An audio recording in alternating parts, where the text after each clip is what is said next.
مسجدوں میں ہم ذکر کرتے ہوئے یہ کیا نیا فتنہ بولتے ہو، چھوڑو ان کو ان کے حالوں پر.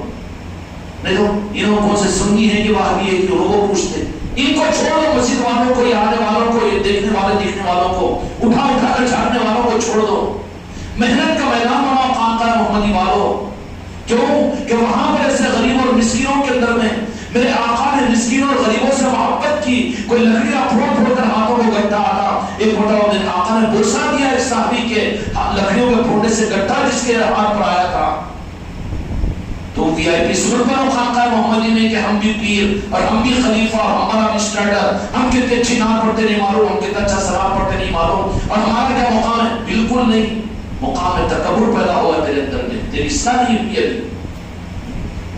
اس لیے وابستگان خانقاہ محمدی کیا کرنا ہے؟ ایسے غریب اور مسکینوں کے محلوں میں، جھوپڑ پٹیوں میں جاؤ اور جا کر ایسے لوگوں کو وہاں تلاش کرو اور تلاش کر کے وہاں پر ذکر کی مجلسوں کو کرواؤ. ان سے مت کروا کہ تم چائے بناؤ، تم کھانا کھلاؤ، تم تیاری کرو، تم پھول کے ہار لاؤ، تم وہ کرو مٹھائی لاؤ. نہیں، تم اپنی طرف سے لے جاؤ اور ان کے گھروں میں بیٹھو. 10-15 آدمی جمع ہوں گے تو پھر 10 آدمی بھی جمع ہوئے نا. تم یہ محنت کر کے پیر بھائیوں کو میسج دے دے کہ ان کو جا کے گاڑی پہ، کار پہ ان کو بلا کے لے کر آئے. ابا اتنی دیر کر دی کہ مجلس میں کنار نہ ہونے اور شاہ. اور وہی وہ غریب اور مسکین آدمی جو تمہارے نظام سے واقف نہیں ہے، مرید نہیں ہے، ایک انون آدمی ہے جن کو لوگ اپنے قریب نہیں بلانا چاہتے اور ان کے پاس اپنے کو نہیں بٹھاتے. ایسے لوگوں کو اگر 10 کو بلا لو نا تو ان میں سے 10 میں تو 7 تو یہ کہیں گے یہ اس تو نظام صحیح ہے. غوث و خواجہ کی تذکرے ہمارے ماں باپ کرتے تھے، بولیں گے کہ نہیں بولیں گے. محنتیں ہم سے نہیں ہو رہی ہے، ہم مزاج کے بد بن چکے ہیں، ہمارا تکبر و انانیت کھانے پینے کا بن چکا ہے، حلوے چلنے کے ہم بن چکے ہیں، بیان کرنے کے، تقریر سننے کے ہم بن چکے ہیں عادی. خانقاہ محمدی کا نظام یہ نظام نہیں ہے، یہ جفاکشی اور محنت کا نظام ہے. ان میں سے بھی لوگ تم کو ملیں گے، ان کو کیا بتاؤ کہ مسلمان ہیں لیکن میرے آقا سے ٹوٹ کر محبت کرو تاکہ تم ایمان والے بن جاؤ. کریں گے نا بھائی انشاءاللہ. اس طریقے سے اپنے اپنے علاقوں کے اندر میں نظاموں کو لے کر چلنا ہے. اللہ تبارک و تعالیٰ ہم کو اور آپ کو حکمت عطا فرمائے. یہ جب کرنے کے لیے اپنے آپ کو تیار کریں گے تو پھر نوازش اللہ تبارک و تعالیٰ کی طرف سے قبولیت کی ہوگی. اور قبولیت کی کیا ہوگی اس دنیا کے اندر میں؟ قبولیت کے رب کی بارگاہ کی قبولیت کی دلیل یہ ہے کہ اللہ تبارک و تعالیٰ جب کسی بندے کے دین سے خوش ہوتا ہے. آخری بات عرض کر کے بات کو ختم کرتا ہوں. اللہ کے پاس میں ہمارے روزے، ہماری نماز، ہماری زکات، ہماری حج، ہمارا جہاد، ہمارا بیان، ہمارا علم، ہماری تقریر، ہمارا مدرسہ، ہماری خانقاہ اور ہماری مسجد قبول ہوئی ہے. اس کی علامت کیا ہے کہ اللہ کے پاس میں قبول ہوتی ہے تو اللہ تبارک و تعالیٰ اس دنیا میں اس کو اپنے محبوب کا نعرہ پاک کا وجدان ادا کرتا ہے. اس کی زندگی کی آخری سانس میرے آقا کی مسکراہٹ بن جاتی ہے. وہاں نہیں پہنچے تو درمیان میں بھٹک رہے ہیں، ابھی بھٹکتی آتما ہے. نام و نمود میں، شہرت میں، ریاکاری میں، لوگاں قدر کرنا، وہ کرنا، یہ کرنا، چکر میں پڑا ہوا ہے. اس لیے میرے بچوں ایک ایک بچہ، ایک ایک مرید ہمارا اس ہمت کے ساتھ میں ایک ایک علاقے کو طے کرو. اور وہاں پر میں تو ایک گروپ بنایا ہوں.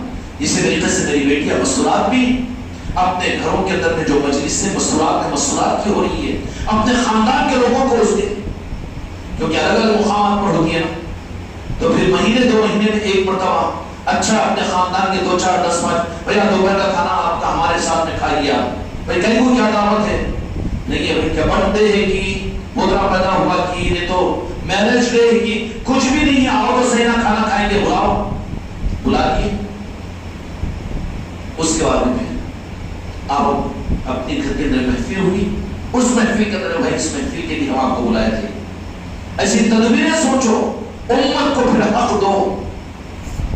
اگر اس طریقے سے اگر ہم اور آپ کریں گے تو پھر اس کی وجہ سے قبولیت کے اوپر آگے بڑھیں گے، پھر کام لیا جائے گا تم سے مجھ سے. کریں گے نا بھائی. اللہ تعالیٰ ہم کو توفیق عطا فرمائے. 3 مرتبہ درود